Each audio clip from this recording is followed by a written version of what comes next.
Pangalawa is inconsistency pagdating sa sex. Maaring hindi ka na kasing sarap noon. Or wala nang lambingan, wala nang harutan. Part ng intimacy ang lambingan, kissing, holding hands, sweet talk.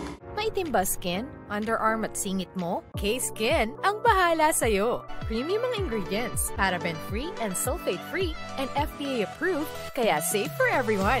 With K-Skin, ibalik ang alindog mo. Huwag nang magpahuli. Hi guys! Welcome back to our channel. Kumusta po kayong lahat? Sana ay nasa mabuti po kayo. At sa mga hindi po nakakakilala sa akin, my name is Cheryl Ting. At kung bago lang po kayo sa channel na to, pwede po bang makahingi ng isang favor to please consider to subscribe dito po sa ating channel. And also, wag nyo na rin po sanang kalimutan i-like and i-follow ang ating Facebook page official and also ang ating TikTok account, Cheryl Ting. Maraming salamat po. And for today's video is another concerned video. Ang sabi niya is, Miss Ting, bakit po nagloloko ang mga asawang babae? Hindi naman po ako nagkulang sa support financially. Puro trabaho lang po ang inatupag ko para sa kanila.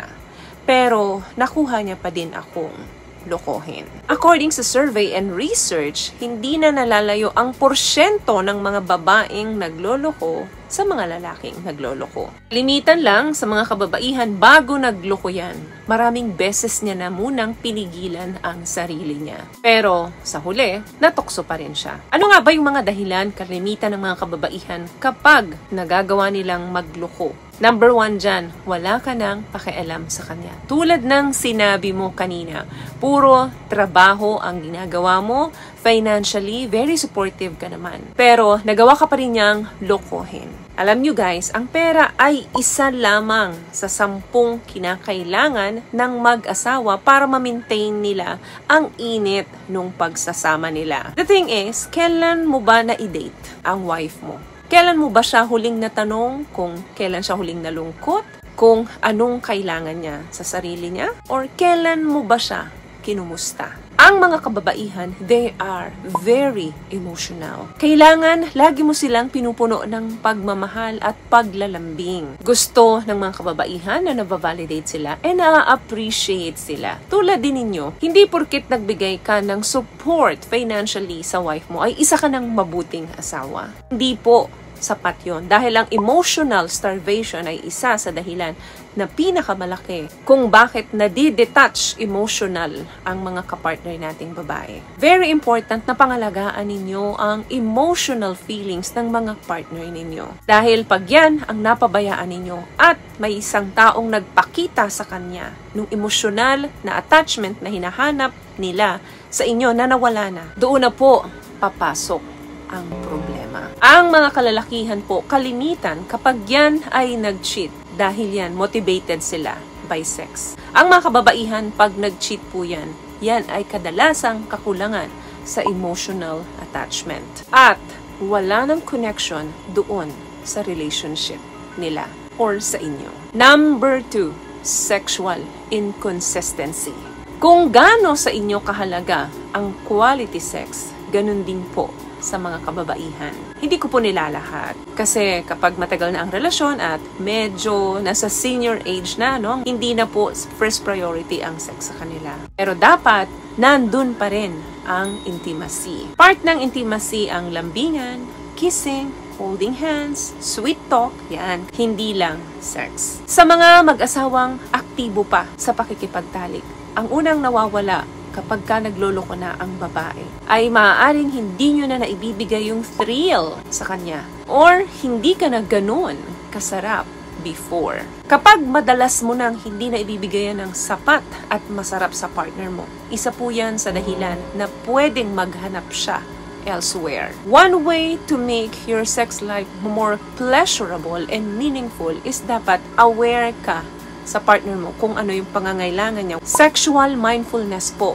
ang tawag doon. So, dapat ang spark ay hindi mawala when it comes to sex. What I love about this product, itong No More Dark Secret ng K-Skin, bukod sa may advanced whitening na siya na kung saan pwede niyang matulungan na pumuti yung mga singit-singit mo, moisturizing, meron siyang anti-irritation, antibacterial, maintain healthy pH level. Hindi lang pambabae, meron din po tayong pang lalaki. Number 3, money issue. Yes, maaring supportive ka sa family mo financially. Pero binibigyan mo ba siya ng sariling pera niya para ipambili dun sa mga bagay na gusto niya? Baka naman ang ibinibigay mo ay puro budget na lang sa bahay, puro na lang gamit, or pangangailangan ng mga bata ang pinuprovide mo. Paano siya? Nabibigyan mo ba siya ng sarili niyang allowance at karapatan niyang gamitin yung kung saan niya pwedeng gamitin? Or doon naman sa mga hindi nagbibigay ng maayos na financial support, isa po ang money issue kung bakit natitrigger magloko ang babae na humanap ng iba to provide ang needs ng family at ang needs niya. Kaya pag may nagpakita sa kanya na tao na sinashower siya ng pera, posibleng mahulog ang loob niya doon. Lalo na kung ang love language niya is service or giving gifts.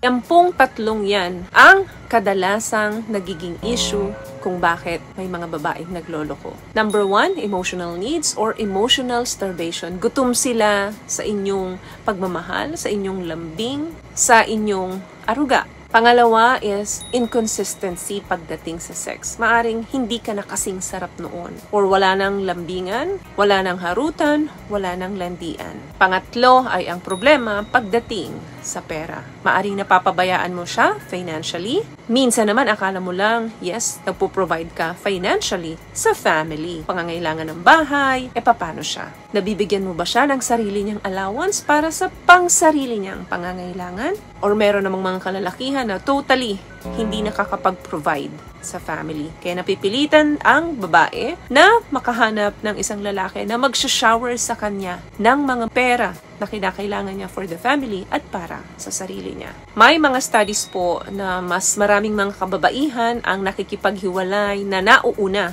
sa mga asawa nila. And then after nila makipaghiwalay, is mas nagiging masaya sila. May chance sila na mahanap nila yung taong para sa kanila talaga. Pag-aasawa po ay hindi biro. Kinakailangan na pag pumasok ka sa commitment ng marriage, dapat alam mo kung paano makipag-communicate palagi sa partner mo. Nang sa ganon, maagapan ninyo yung mga nagbabadyang problema sa marriage nyo. Ugaliin pong mag-usap ng bukas, mapa sex issue, money issue, and emotional issue. Pag itong tatlong bagay na ito ay bukas sa inyong komunikasyon, malayo po talaga ang mararating ng relasyon nyo. So, nagustuhan mo ba ang video natin? At kung nagustuhan mo nga ang video natin, please give it a thumbs up, comment down below, and also share this video na rin po sa mga kaibigan na sa tingin yung matutulungan ng video natin. Once again, palagi po kayong mag-iingat at palagi po kayong manalangin. Thank you guys for watching and see you in our next one. Always love yourself and be a blessing. Bye!